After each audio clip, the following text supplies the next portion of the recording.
আমাদের প্রিয় হাসনাত আব্দুল্লাহ বলেছেন, চরের জমিদার ফসল তার এই নীতি বাস্তবায়ন না করা পর্যন্ত ইনসাফের লড়াই বন্ধ হবে না। যদি আল্লাহ কবুল করেন, আপনারা যদি সমর্থন দেন, এই পাবলিক মাঠে কথা দিয়ে যাচ্ছি, ইনশাআল্লাহ আপনাদের সাথে নিয়ে 60 দিনে 60 ডেজে আমরা বাউফলে মাদকের কবর রচনা করে আপনাদেরকে নিয়ে আর একটা প্রোগ্রাম করব।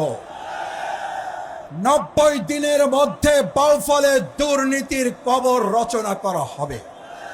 হাসনাত আব্দুল্লাহ যদি তার দেবিদ্বারকে এগিয়ে নিয়ে যায়, আমরাও হাসনাত আব্দুল্লাহর সাথে লাইন ধরে আমাদের বাউফলকেও তার সাথে সাথে না, কোন কোন ক্ষেত্রে আমরা হাসনাত আব্দুল্লাহর সাথে প্রতিযোগিতা করব। হাসনাত আব্দুল্লাহ 200 কোটি নেবে আর আমরা পাবো না, এইটা হবে না।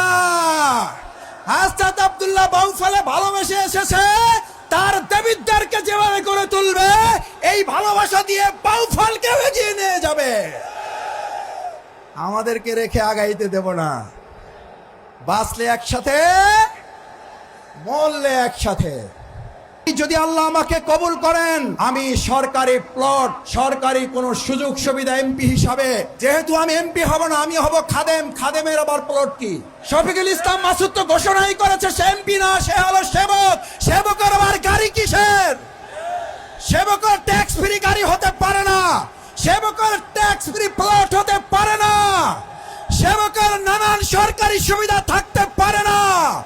আমি ঘোষণা দিচ্ছি, সরকারি কোন সুযোগ সুবিধা, প্লট এবং ট্যাক্স ফ্রি গাড়ি আমি গ্রহণ করব না।